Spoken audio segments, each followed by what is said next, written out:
Right here.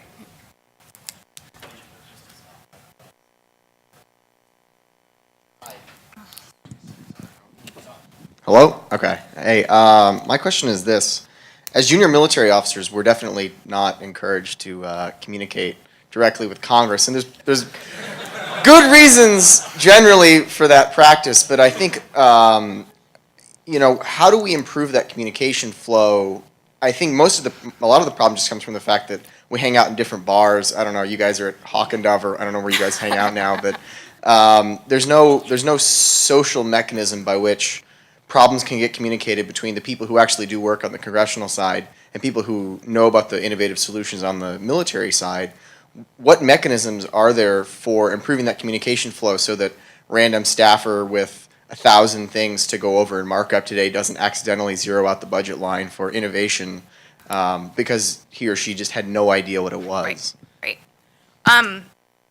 On the success stories on innovative practices, that's huge because I think in Virginia, we've got the best of all worlds. We've got the most military heavy state, the biggest defense industry, most, contractors, retirees, et cetera. So we learn the most when we go out into the state and travel and get away from Washington and actually go and see things and learn things and talk to people. And it's amazing because I'm like, wait, I'm still a reservist, and how soon do I forget and unfortunately get out of that mindset and into the daily grind?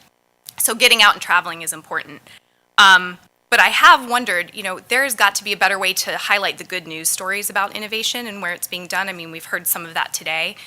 How's it happening at the squadron level or out in the field? How do we champion that? That's something that the Defense Department, OSD, should not be afraid to share, or the services at the headquarters level should not be afraid to share with Congress, because we can actually talk about some good news, and how, research and development dollars or other dollars are being spent.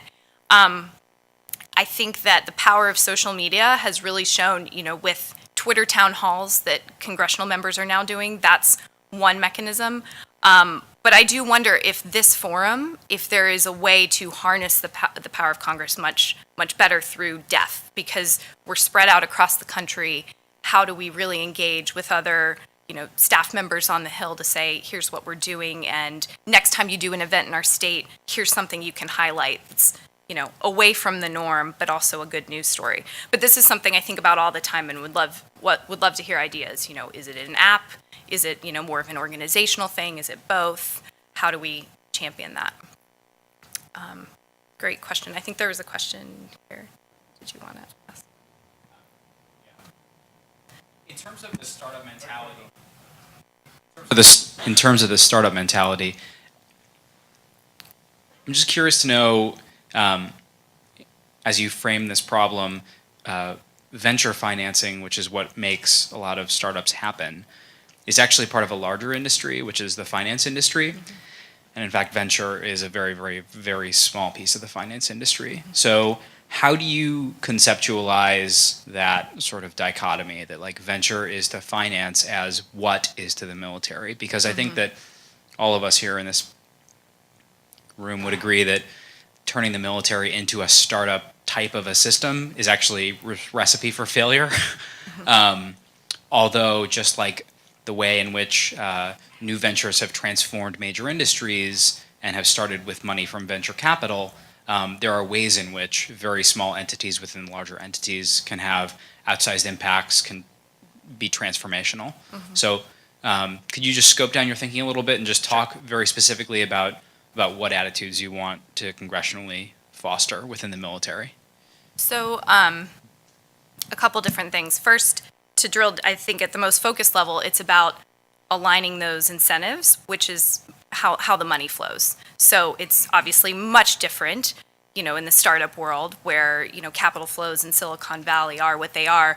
Money does not flow that way in Washington, by and large. It's a town that operates on the appropriations cycle. I mean, I don't know if that's a cynical way of looking at it or if that's a realistic way of looking at it, but I think that's kind of the hindrance in Washington, D.C. And at that level is it, people are operating on the federal budget cycle, which is why it's been stonewalled over the past few years, because we've been operating under continuing resolutions and, government shutdowns and what have you.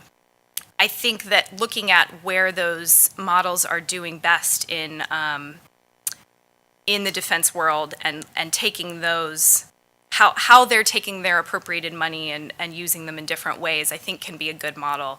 You talk about the Rapid Equipping Force, you think the Joint Rapid Acquisition Cell, in terms of like rapid prototyping and iteration and getting things to the warfighter more quickly. You look at DARPA and the way their money is a little bit different. And I think, so it's one way of looking at how the money flows, but I do think there's another piece of looking at how the mindset is.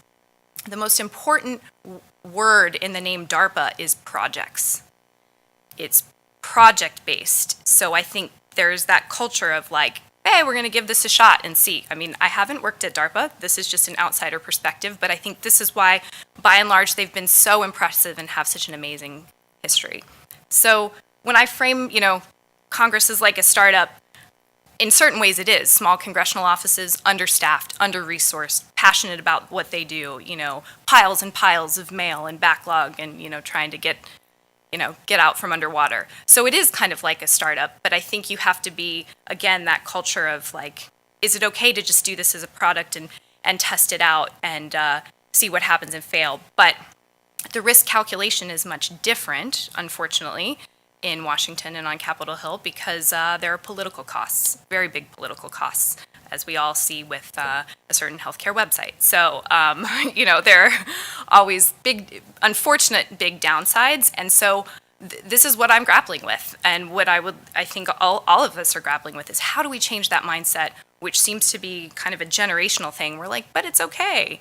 You go out, you try something, and then you try it again. How do we do that within small cells in the Defense Department and then talk about it and message on it so that it's okay? So part of that is the messaging piece as well. I'm not sure I entirely answered your question, but there are a lot of different components to it. The financing piece, the how you frame the issue, the risk calculus, all of that. Yep. So one of the big things that Congress can do for us in the military is Congress provides the oversight and the support and the funding for the military. One of the things we as innovators always struggle with is having that top cover for us to go out and try risky things, which I believe are inherent to the process of innovating. So how does Congress provide us the top cover, the play space, the ability to take risks and fail in a positive way, failing forward, so that we can help change us and help innovate our way out of some of these issues that we're having? Mm-hmm. That's a great question. I do think research and development seems to be a bit more forgiving when things are under research and development and testing. Just knowing they're in testing and in development changes the way you think about them.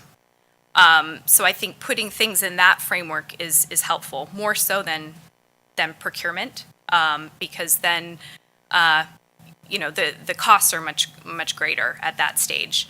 I also think back to the messaging piece, finding folks that can champion that. I know tomorrow we're going to hear from John, who founded War on the Rocks, and so I think there are a growing number of folks out there doing, from the media side, who can be champions of these things as testing and development and research, so that failure happens within that bubble, sort of a safe zone. Because oftentimes, the media will get a hold of the $5 million toilet bowl, that the DoD appropriated and run with that in the press. And that's, taken out of context sometimes. But so I think there's a messaging component as well. I think I'd be looking also for risk Mm-hmm. transitioning from the R&D to something like the hands out. Right, the tech transfer aspect, absolutely. It's a huge challenge. Other questions back there?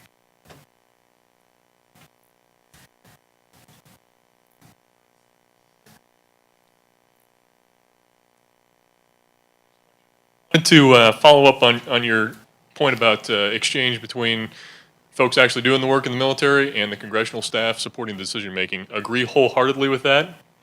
personal experience, supporting numerous DV visits over the years, the one I found to be personally most fulfilling was when a group of congressional staffers journeyed all the way out to remote eastern New Mexico and finally talked to us firsthand about how some high-profile things were being executed.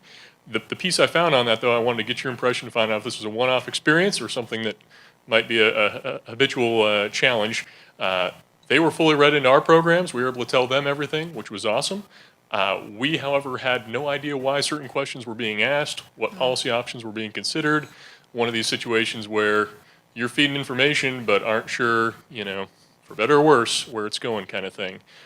Maybe this gets solved when we all actually trust each other and get to the same bars, but interested in your perception from this starting point, if there's a way to kind of even that playing field in terms of being read into each other's world, if you will. Yeah, no, that's a huge challenge, and it's a great question about the trust building that needs to happen between Congress and the executive branch at all levels. And I think to a certain extent, and I can't speak for all, congressional staff, but you are juggling so many different programs and so many different policy issues that you might not know in depth about your particular program. You might only know the top line budget numbers and some of the high points. And so there is I think a genuine, when people get to go out and travel, it's a genuine interest of, I need to learn, I'm here to learn. This hour might be the most I get to spend on this program or project in 5 years learning about it. So it's really important to dig into it. The other thing could be that it's pretty unpredictable. It's an unpredictable environment, just as well as it is in the military. It is on Capitol Hill. In terms of, can we predict what's going to happen in another week or so? Can we predict what the environment will be like in the lame duck or in the next session? And so that might play a lot into where they think their particular piece of legislation might go. But I think by and large, and committee staff, I should say, there is committee staff are experts in their field. They are experts on those policy issues. I worked on the Defense Appropriations Subcommittee for a year before coming to work for Senator Kaine. So I got that deep dive of really knowing my programs, and then coming into a personal office where, again, it's like the trading floor, and I am covering so many different issues and might only have 5 minutes to spend with someone on the phone to say, oh, okay, what's the contracting issue? Okay, let me call DLA and see what I can do. Or let me call OSD Leg Affairs Defense Logistics Agency, Office of the Secretary. I know we're trying to minimize acronyms here today, just to find out a bit more info. So I think time is really a limiting factor for a lot of staff. That sounds like a cop-out, but I think that is the truth. So back in the back. Last question. Okay, sorry. This is more of a question kind of born out of ignorance, but the OLA, Office of Legislative Affairs, are they more of like good little children that only talk when they're spoken to, or are they actively pushing DoD issues towards our representatives? And if so, I anticipate the latter is the case. How can we get more of them here to kind of hear these ideas that are coming from the ground up? Because they're certainly not at my base or anywhere nearby. So the good news is you do have a few folks here. Micah Murphy is in Navy office. He's in Senator McCain's office. He's around here somewhere. Ted Pledger, who's Navy.